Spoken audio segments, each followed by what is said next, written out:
কাল দ্বিতীয় দফা ভোট, কমিশনের নজরে কালীঘাট মন্দির। কালীঘাট মন্দিরের সামনে জমায়েতে না নির্বাচন কমিশনের। নিরাপত্তার বেষ্টনীতে থাকবে পুরো এলাকা। কি কি নির্দেশিকা দেওয়া হয়েছে? ভোটের দিন অন্য কোনো বিধানসভা কেন্দ্রের ভোটার কালীঘাটে আসতে পারবেন না। অন্য কেন্দ্রের ভোটার যদি কেউ কালীঘাটে আসেন তাকে বসিয়ে রাখা হবে। অন্য কেন্দ্রের ভোটার কালীঘাট মন্দিরে এলে তাকে নিজের দায়িত্বেই আসতে হবে। সন্ধে 6টা পর্যন্ত বসিয়ে রাখা হবে তাকে, এমনই খবর কমিশন সূত্রে।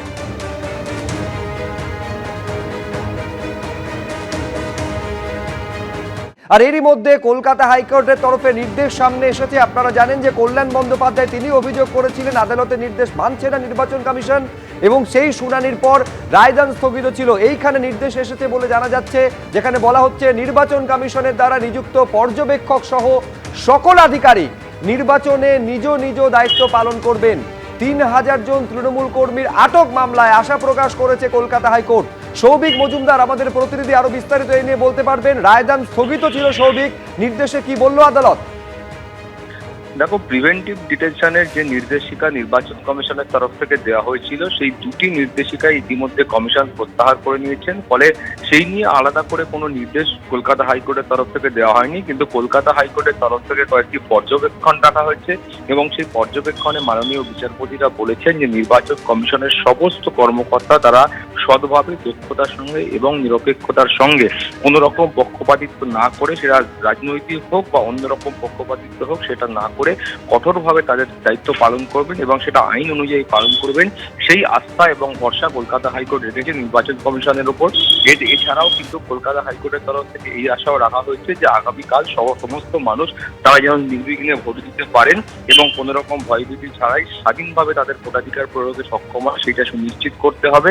এছাড়াও পাশাপাশি প্রিভেন্টিভ ডিটেনশনের ক্ষেত্রে কলকাতা হাইকোর্টের পর্যবেক্ষণ হলো যে কলকাতা হাইকোর্ট মনে করেন যে কোনো ব্যক্তিকে সতর্কতামূলক বা আটক বা গ্রেপ্তারের মতো পদক্ষেপ নির্বাচন কমিশনের তরফে নির্দেশ দেওয়া হলেও পুলিশের তরফ থেকে যতক্ষণ না তারা অপরিহার্য বলে মনে করেন সেই কাজ তারা করেন না, এবং করা হলেও সেটা আইন মেনে করা হয় এবং সংবিধানে যে মৌলিক অধিকার আছে সেই মৌলিক অধিকারের কথা চিন্তা করেই সমস্ত পদক্ষেপ পুলিশ এবং প্রশাসনের তরফ থেকে এবং নির্বাচন কমিশনের তরফ থেকে গ্রহণ করা হয়।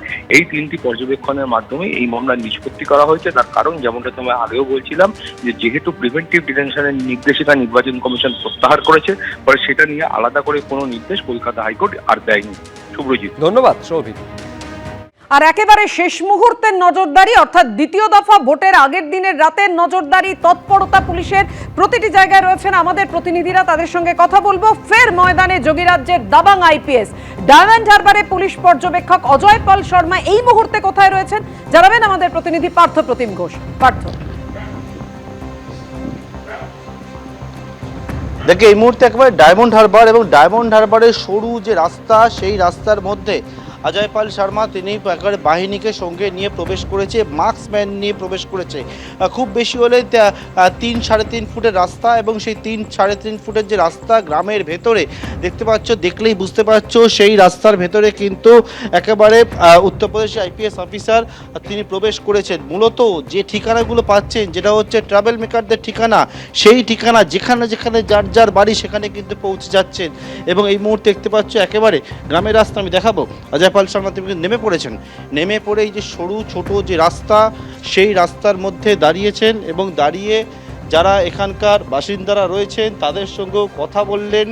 কথা বলে হ্যাঁ বাইরে থেকে লোক আসছে, এটা দিকে হ্যাঁ এটা দেখে আসছে, এইটাতে মেন এই রাস্তা দেখাচ্ছে। ভয় সেরকম না, আননোন লোক প্রচুর আছে।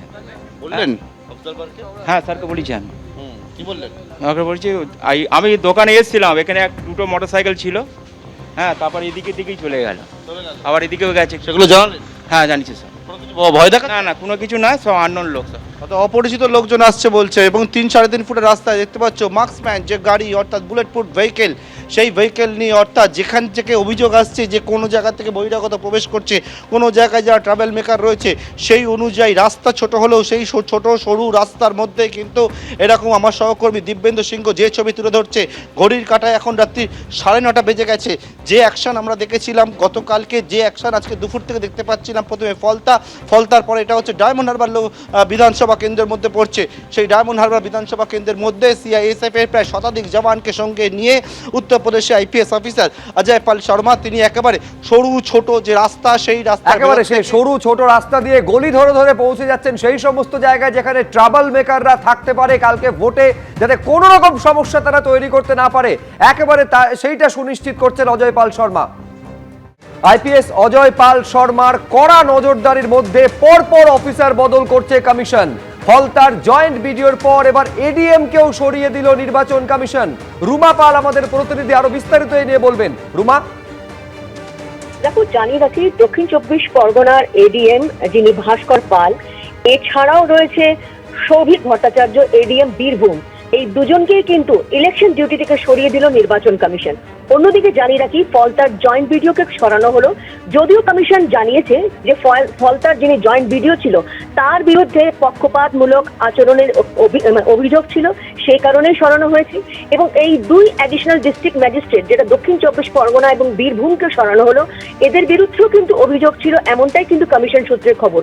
অর্থাৎ বুঝতে পারছো, একদম দ্বিতীয় দফা নির্বাচনের আগের রাতেই কিন্তু পর কিন্তু এই ধরনের অফিসার বদল করা হচ্ছে, তাদেরকে সরিয়ে দেওয়া হচ্ছে নির্বাচনের কাছ থেকে। একাধিক অভিযোগ রয়েছে এবং সেই অভিযোগের পরিপ্রেক্ষিতেই কিন্তু এই ধরনের সিদ্ধান্ত কমিশনের। ধন্যবাদ রুমা।